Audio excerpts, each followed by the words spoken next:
Hey everyone. I'm making a video today to take the place of the intro video when I was out in the yard the other day. I was recording, and the first video that I shot that was explaining what I was doing and the purpose of my video, it cut off for whatever reason. So this video is replacing that.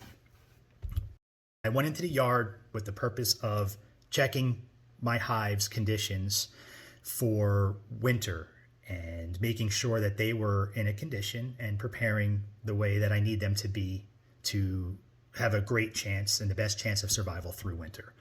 Some of the topics that I covered were hive weights. That's what I look for. I want my hives to start getting nice and heavy. The bee population. I talked about why I don't really want to do a extensive invasive inspection if I don't have to. If everything looks good, I kind of just leave it be. I covered the mouse guards, applying those. I had a video about a week and a half ago that I put up about how I made my mouse guards. I covered a little bit of my beekeeping philosophy and a little bit about my new method that I'm trying out this year in regards to feeding or not feeding as much. I'm trying to leave some honey behind and not harvest everything and then expect to just feed back. I kind of, leave the supers on now. I'm trying to see if they'll get their hive weights up without me having to feed them. I'm going to have to feed them. It's some of them. I'm going to have to top some off, I'm sure. But I just got tired of running around feeding bees, gallons and gallons of feed. So I just wanted to make this video because if I put all those other videos out, it's so choppy and there's just no context. They wouldn't even have made sense. So hopefully this video kind of now paves the way for those videos. I hope you all get something out of these videos, and thank you for watching. Okay, this guy's a little bit on the light side. Population is good.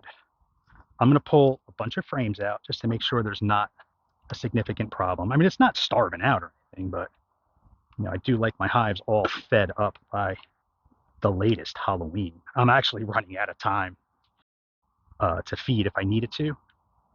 And so far, I don't think I'm going to need to because I have enough to get them well into winter, even the weaker ones, not the weaker ones, the lighter ones. And again, I have those reserve boxes. I just started inspecting these hives. I'm going to have a lot more hives, I'm sure, with a total surplus.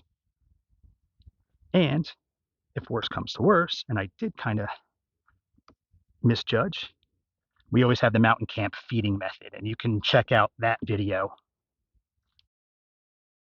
It's one of the earlier videos that I did.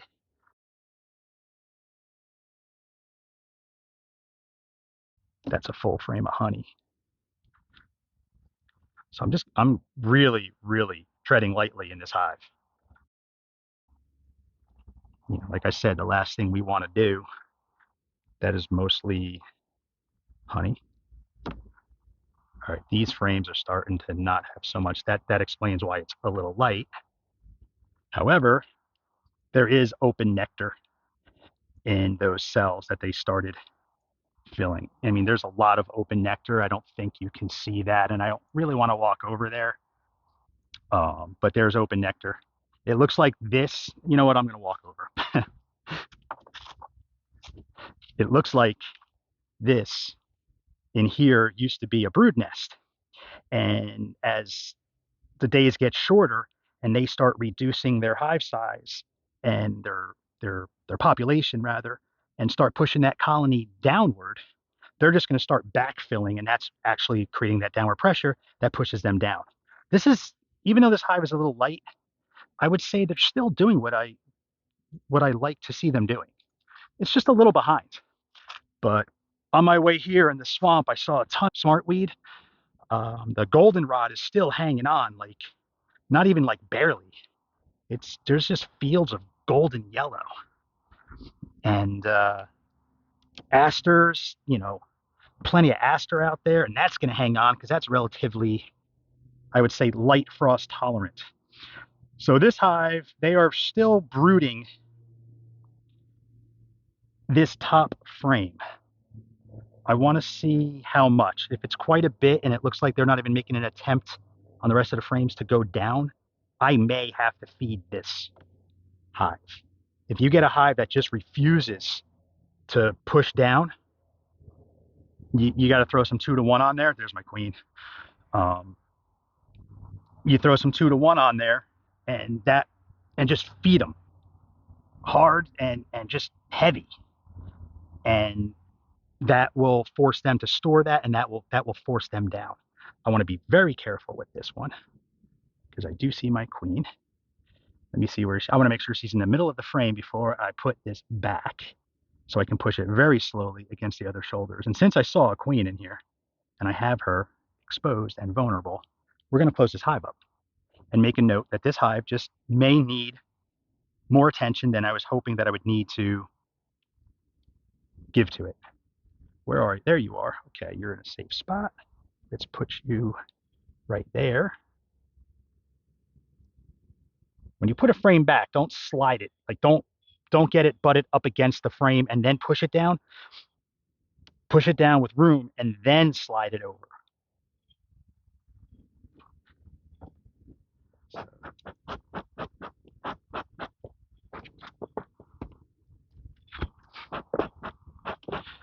If you do come across a hive that's in trouble,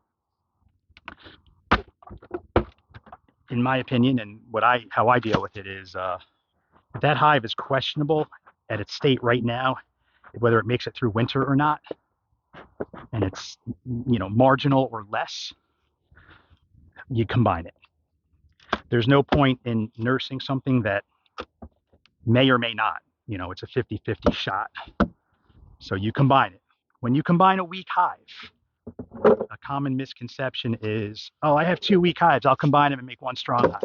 If you combine 2 weak hives with one another, you're just going to have one big weak hive, because both of those hives, there was a reason why they were weak.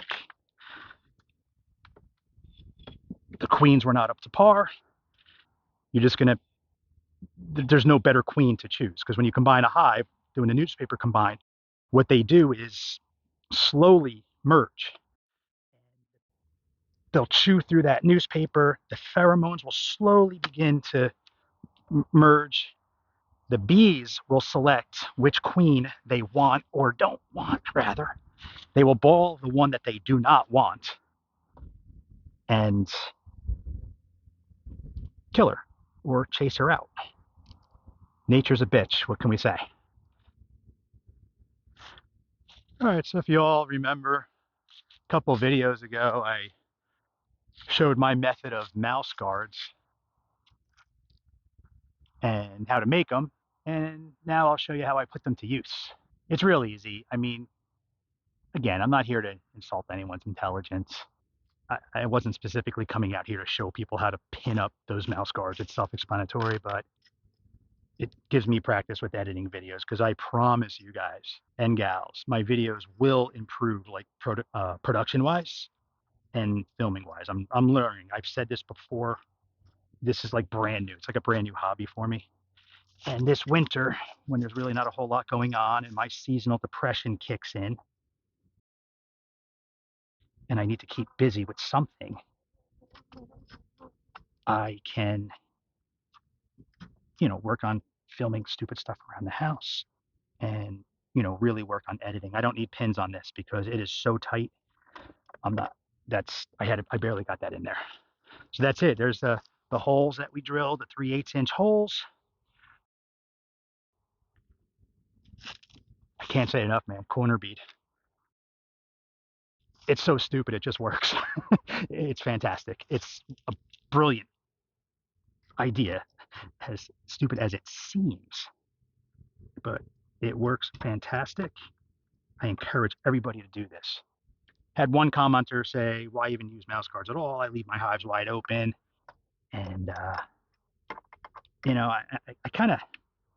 think I deleted his comment. It's not, I'm not out of anger or spite. It's just that I don't want bad info or potentially bad info out there. So many people use mouse guards.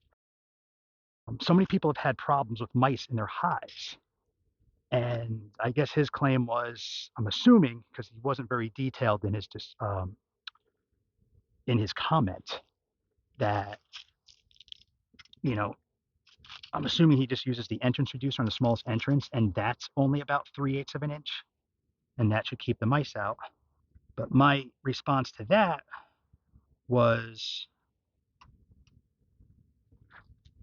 bees are wood boring, so are mice, and those entrances do get opened up. I mean, I have some in my little bin right now, wooden entrances that I rarely use anymore, that are chewed.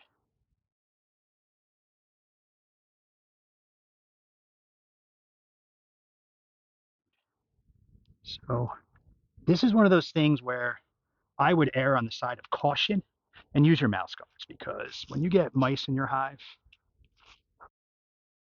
it's a bad day. It's just a mess. I always put my mouse guards on when the bees are active, because there very well could be mice in and out of this box as the nights were getting colder. But once those bees become active, when it warms up, believe me, they're going to chase those mice out. If you do it when they're still clustered and a mouse did get in there and you put a mouse guard on, well, your mouse is going to live in that hive all the time and do exactly what you're trying not to have them do. So, yeah, wait till your bees are active and flying before you put your mouse guards on. Do it after the inspection, so this way any of that disturbance might, if there is a mouse in there, that'll scare it out as well. Look at these bees bringing in pollen. You guys probably are wondering why I didn't mention pollen stores. I've noticed my bees bringing in pollen every inspection. I can't tell if you can see that. You can just see them bringing in that pollen. It's There's tons of pollen coming in. Of course, now there's none there. I just saw like a dozen bees with pollen on their baskets. There's one right there. So they certainly are. If the weather turns and gets really warm and we get like a true Indian summer, I may take these off. I play it by ear, because this is actually a little bit early to put them on, but it is an out yard. And while I'm out here, I might as well do that while I'm here, because getting to your out yards are harder to get to for obvious reasons. If you guys don't think bees are wood boring, look at that right there. You don't think they could do that to an entrance? And I bet you they were trying to do that to get out from under an entrance reducer that I had on there.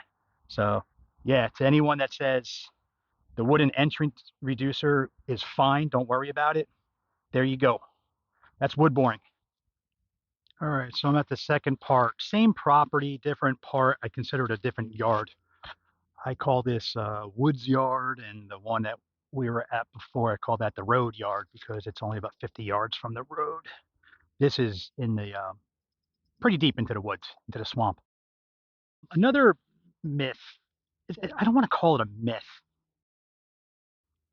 but it's something that you don't need to really fixate on, is people really go, oh, where should I keep my hives? And everybody's like, oh, they got to face this direction, that direction. Southeast, I believe, is favorable.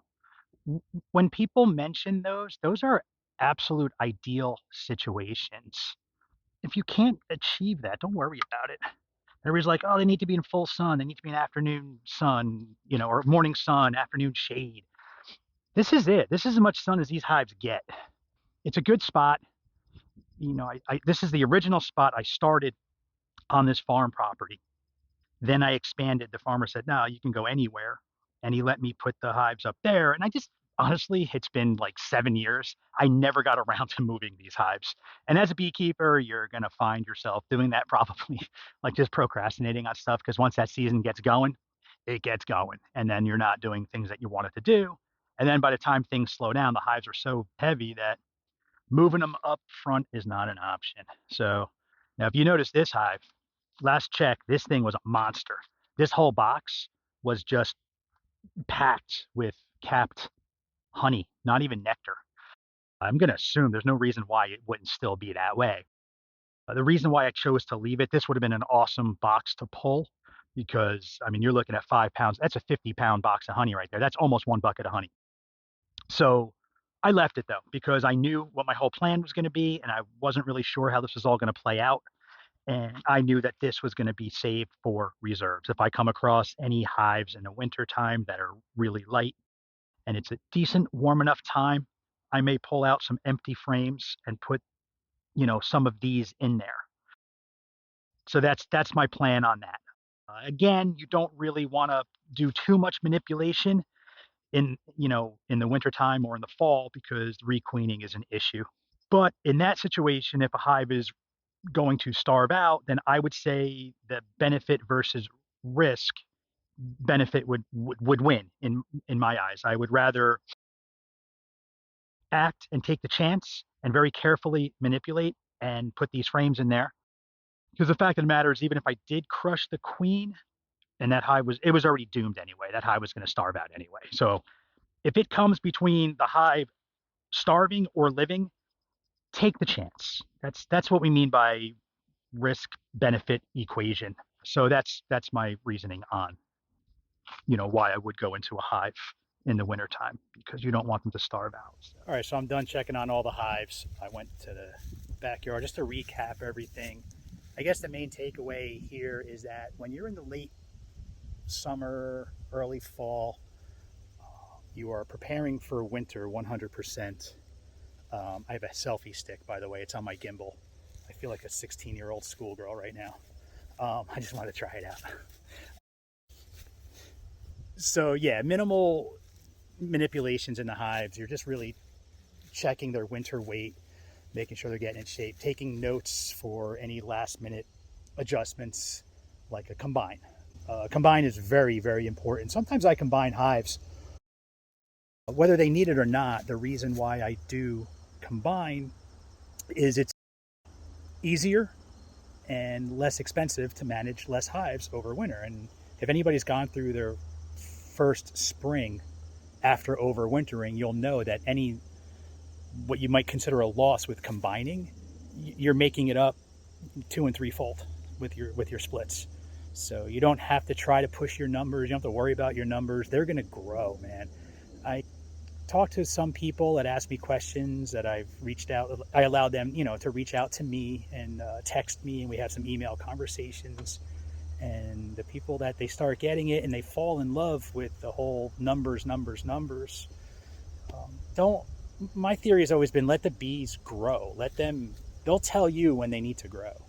I'm not a big fan of just setting arbitrary numbers. I have one gentleman is like, I want this many hives. It's like where'd you get that number from? And then you're pushing your bees way too hard, way too fast. You're pushing yourself too hard, too fast. You may be now focusing on more of a small sideline business, and you haven't even really learned 100% how to get your bees through winter, through swarm seasons. You're in your 3rd or 4th year.